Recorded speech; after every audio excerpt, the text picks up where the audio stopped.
आज मैं बात करना चाह रही थी about infant mental health. Infant mental health के बारे में ज़्यादातर लोग जानते भी नहीं हैं और अक्सर औकात लोगों को लगता है कि इन्फेंट की मेंटल हेल्थ क्या चीज़ है। मतलब इन्फेंट तो जनरली खुश भी रहते हैं, उनको क्या डिप्रेशन होनी, उनको क्या सैडनेस होनी, उनके साथ क्या मसले मसाइल होने।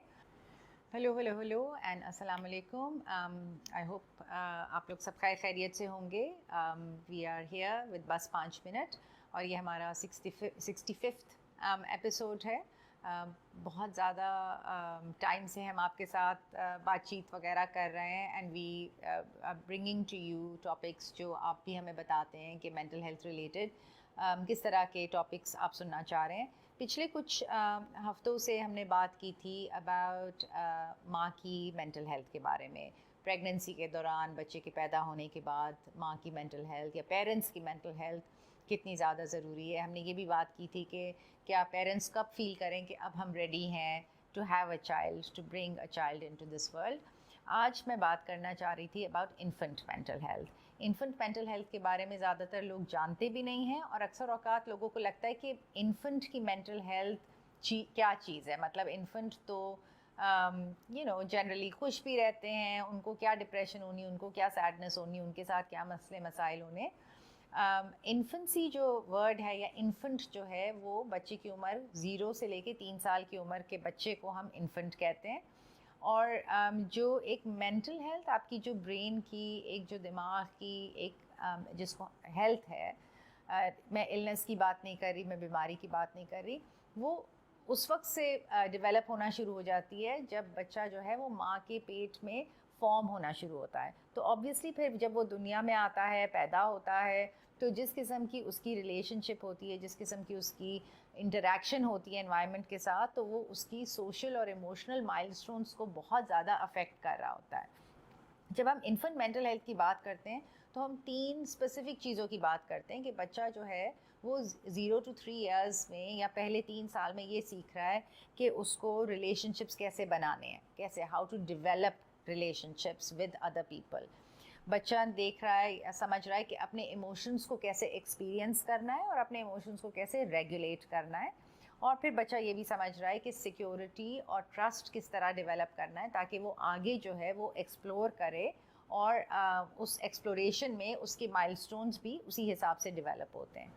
सो जो की सॉर्ट ऑफ आइडियाज़ होते हैं या जो की डेवलपमेंटल माइलस्टोन्स होते हैं जो हम इन्फेंट मेंटल हेल्थ में बात करते हैं, वो सबसे पहला तो होता है कि सिक्योर अटैचमेंट वो कैसे बच्चा फॉर्म कर रहा है। बिकॉज अगर वो ट्रस्ट या सिक्योरिटी या अपने रिलेशनशिप में, अपने माहौल की रिलेशनशिप में फ़ील कर रहा है कि मैं कि सेफ्टी है, तो बच्चा फिर the child feel safe developing other relationships and that is very important. उसमें क्या चीज़ें हैं जो बच्चे को हेल्प करती हैं, जैसे we are picking up the child, we are holding the child close to us, we are keeping the child close to our skin, constant cuddling, या अगर बच्चा स्माइल कर रहा है तो हम उसको we are smiling back.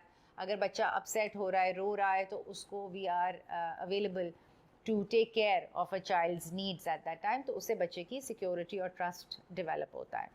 Second होता है इमोशनल रेगुलेशन। इमोशनल रेगुलेशन बहुत ज़्यादा ज़रूरी है क्योंकि जब बच्चा किसी भी चीज़ से बॉदर हुआ है, किसी भी चीज़ से परेशान हुआ है, जैसे भूख लग रही है बच्चे को, या नींद आ रही है बच्चे को, या वो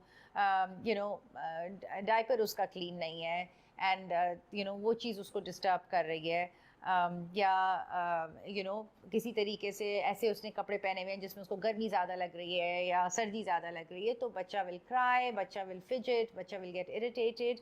एंड फिर जब कोई भी केयर गिवर, चाहे वो माँ बाप हों या दादी नानी खाला मामू, जो भी आपस कोई भी अराउंड है उसके, तो वो जब आके उस चीज़ को, उस इमोशन को काइंड ऑफ इंटरैक्ट करते हैं या रिएक्ट करते हैं, रिस्पॉन्स देते हैं, तो बच्चा जो है द बच्चा is able to calm down and feel के there is and learn how to calm her or his own emotions down as well through that response that adult caregivers give the child. The third thing is exploration, कि again ये बहुत important चीज़ होती है कि अगर बच्चा feel कर रहा है कि उसके सराउंडिंग्स में जो है वो सिक्योरिटी है, सिक्योर सेफ स्पेस है, तो जो उसके माइलस्टोन्स डेवलप होने हैं जिसमें the child has to learn how to interact more. अगर कोई स्ट्रेंजर आया है तो उसको कैसे इंटरैक्ट करना है, या as the child starts to grow up a little bit, so crawl करके आगे बढ़ना है, या मैं क्रॉल कर सकता हूँ, या मैं आसपास देख सकता हूँ कि क्या चीज़ें हैं. So all of those things are also developing milestones for that child. The child is growing, the child's mental capacity and mental wellness is being established, social and emotional milestones are being established.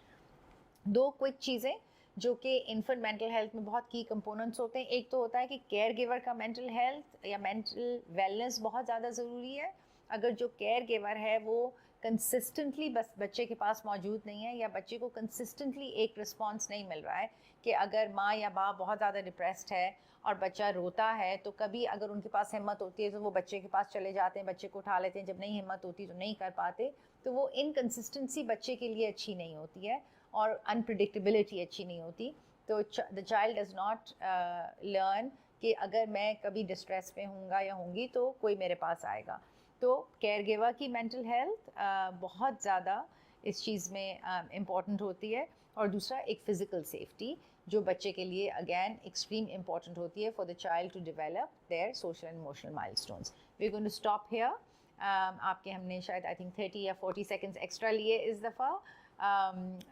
We will be with you again in a week. तब तक के लिए stay curious, keep asking questions, and memento vivere, remember to live. खुदा हाफ़िज़.